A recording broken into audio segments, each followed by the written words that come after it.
Sir बहुत स्वागत है आपका शो पे। Good morning sir. हाँ, गुड मॉर्निंग लव जी।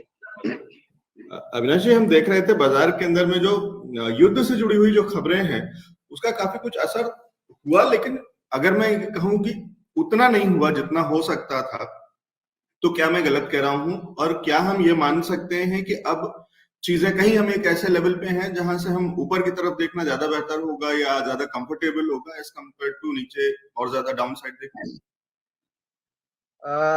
देखिए लवजीत, मुझे लग रहा है कि देखिए वॉर की जो खबरें हैं वो मेरे ख्याल से देखिए अभी तक तो थोड़ी सी मार्केट ने पचा ली है। मेरे ख्याल से रोज कोई ना कोई न्यूज़ फ्लो वॉर से रिलेटेड आता है और कोई बड़ा हमला होता है या बड़ा डैमेज होता है तो इसका असर मार्केट्स पे ज़रूर होता है। लेकिन जो सबसे बड़ा फैक्टर जो मार्केट्स को आगे ऊपर या नीचे ड्राइव करेगा वो बेसिकली एक तो इंटरनेशनली जो क्रूड की कीमतें हैं। हमने आज देखा है कि क्रूड की कीमतें वापस $115 के ऊपर गए हैं। उसके बाद जो 14-15 तारीख को फेड की मीटिंग होने वाले हैं, वहाँ पे फेड चीफ ने कहा है कि इंटरेस्ट रेट्स तो बढ़ने वाले हैं। अभी वो कितने बढ़ेंगे वो कहना मुश्किल है। मार्केट्स ने यहाँ पे 25 बेसिस पॉइंट की बढ़त ऑलरेडी पचा ली है।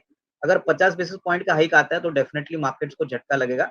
लेकिन जो सबसे बड़ा इवेंट अभी 10 मार्च को आएगा वो बेसिकली स्टेट इलेक्शंस के नंबर्स है। यहाँ पे अभी भी मार्केट्स को ये बात काफ़ी सता रही है कि अगर इस बार यूपी में बीजेपी को 250 सीट से नीचे अगर आंकड़ा मिलता है, तो डेफिनिटली इसको मार्केट्स पसंद नहीं करेगी। थोड़ा-सा झटका इस इवेंट से भी आ सकता है। तो थोड़ा-सा मैं समझता हूँ कि मार्केट्स कॉशियसली ऊपर जाएँगे, ऊपरी लेवल पे थोड़ा-सा रेजिस्टेंस होगा और 10 मार्च और 15 मार्च के बाद ये दोनों इवेंट्स खत्म होने के बाद लवजीत, इसके बाद मुझे लग रहा है कि मार्केट्स को पूरी तरह से क्लैरिटी आएगी। हालाँकि तो थोड़ा-सा मार्केट अगर गिरता भी है तो ये इवेंट होने के बाद एक नी-जर्क रिएक्शन आएगा, उसके बाद वापस things will be back to normal. तो 15 मार्च के बाद मुझे लग रहा है कि शायद मार्केट्स में ये जो अपसाइड रैली है या वैल्यू बाइंग है या करेक्टिव रैली है, इसको आपको देखने को मिलेगा। तब तक मार्केट्स बहुत वोलेटाइल रहेंगे, ऐसा मेरा अनुमान है। ठीक है, तो तब तक थोड़ा वोलेटाइल रहेंगे मार्केट, ये एक चीज है। पूरा कंफर्मेशन अगर मैं समझ रहा हूँ, सही समझ रहा हूँ, जो अविनाश जी कहना चाह रहे हैं वो ये कह रहे हैं कि बिल्कुल कंफर्मेशन कि अब आप बाजार के अंदर में कूद सकते हैं, अच्छे से बाइंग शुरू कर सकते हैं, उसका कंफर्मेशन करीब हमें 15 मार्च के बाद आएगा। सर, एक तो यूपी इलेक्शन हुआ, दूसरा कौन सा कह रहे हैं इवेंट? नहीं, दूसरा मैं समझता हूँ कि देखिए फेड का जो इंटरेस्ट रेट हाइक है, उसका भी जी। इम्पोर्टेंट डेवलपमेंट है और प्लस जब तक क्रूड 105 $110 के ऊपर चलता है लवजीत, मुझे लग रहा है कि ये इंडियन इकोनॉमी के लिए भी बहुत नेगेटिव रहेगा क्योंकि हमारा जो बजट था वो $75-80 के ऑयल के प्राइस के हिसाब से एस्टिमेट किया गया था। तो डेफिनिटली अगर काफ़ी समय तक ऑयल $100 $105 के पास रहता है, तो इसका मतलब क्या है कि मार्केट्स इसको भी नेगेटिवली व्यू करेगी क्योंकि काफ़ी हद तक जो क्रूड रिलेटेड सेक्टर्स है जैसे पेंट्स है, टायर्स है, कार्बन ब्लैक है, केमिकल्स है, यहाँ पे काफ़ी दिक्कतें इन कंपनीज़ को आ सकती है क्योंकि इनकी कॉस्टिंग जो रॉ मटेरियल्स की होगी, वो काफ़ी सिग्निफिकेंटली बढ़ेगी। जी, ठीक है। तो उसका असर आ सकता है। फिलहाल ऐसा समझा जा रहा है कि एक सरकार ने अपने तरफ अपने पास तक रोका हुआ है, उसके असर को पास डाउन नहीं हो रहा है, तो हमें कहीं पे भी अभी तक पेट्रोल पंप पे उसका असर नहीं दिख रहा है। लेकिन शायद 10 मार्च के आसपास या उसके बाद से हमें वो असर दिखना शुरू हो जाए और उसका असर फिर बहुत खराब आएगा, क्योंकि एक बड़ा डिफरेंस है। सर, ये भी एक बड़ा इंटरेस्टिंग फैक्ट है कि जहां एक तरफ सरकार कहती है कि सरकार डिसाइड नहीं करती है ये इसके रेट्स को, और लेकिन ये बहुत ही क्लियरली दिख भी जाता है। आज तो मैं अखबार में देख रहा था, उसमें बहुत क्लियरली छपा हुआ था कि इलेक्शन के रिजल्ट्स आने के बाद में या इलेक्शन आखिरी पोलिंग होने के बाद में दाम बढ़ सकते हैं। ये कैसे होता है? ये कौन सा फॉर्मूला है जो कि सरकार के हाथ में नहीं भी हो लेकिन फिर भी सरकार चला लेती है? नहीं, बिल्कुल इनफैक्ट लवजीत ये इंडिया में ही होता है क्योंकि पूरी सेक्टर को डीरेगुलेट करने के बाद भी आप अगर देखोगे तो ये सारी ऑयल कंपनीज को इंस्ट्रक्शंस दिए जाते हैं कि इलेक्शंस के पहले इलेक्शंस के नतीजे के पहले आपको प्राइस बढ़ाना नहीं है। तो डेफिनेटली इसमें इन कंपनीज को घाटा रिकॉर्ड करना पड़ता है। काफ़ी कंपनीज जो पेट्रोल डीजल सप्लाई करती है इनके लिए तो डेफिनेटली फाइनेंशियली बहुत खराब सिचुएशन होती है क्योंकि इस समय तक वो अपने प्रोडक्ट्स को लॉस मेकिंग के पॉइंट ऑफ व्यू से ही बेचती है। तो अनफॉर्चुनेट है लेकिन इंडिया में ये सब होता है और आपने सही कहा कि 10 मार्च के बाद तो ₹10 कम से कम पेट्रोल और डीजल का भाव बढ़ना पॉसिबल लग रहा है। तो ये डेफिनिटली काफ़ी बड़ा रेज़ होगा क्योंकि जिस प्रकार का क्रूड का प्राइस बढ़ा है, अभी सब कुछ मार्केट लिंक्ड है। मार्केट क्रूड के प्राइस से रिलेटेड है। तो ये डेफिनिटली कस्टमर्स के लिए जो सप्लाई लॉजिस्टिक्स वाली जो कंपनीज़ है जहाँ पे फ्रेट कॉस्ट बहुत ज़्यादा है, उनके लिए दिक्कत की बात रहेगी क्योंकि उनके खर्चे डेफिनेटली इससे काफ़ी बढ़ेंगे।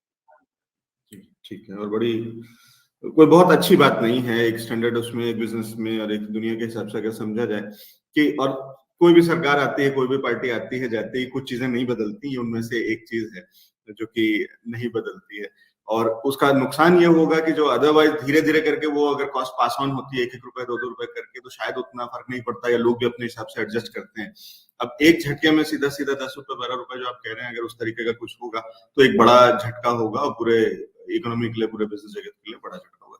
सर फिलहाल बाज़ार के अंदर में क्या कुछ मौके हैं, कुछ चीज़ें शुरुआत कर रहे हैं? अभी क्या स्ट्रैटेजी होनी चाहिए किसी भी निवेशक के लिए या या रिटेलर उसके लिए रिटेल निवेशक के लिए क्या करना चाहिए और किस तरीके से करना चाहिए? थोड़ा बता दीजिए।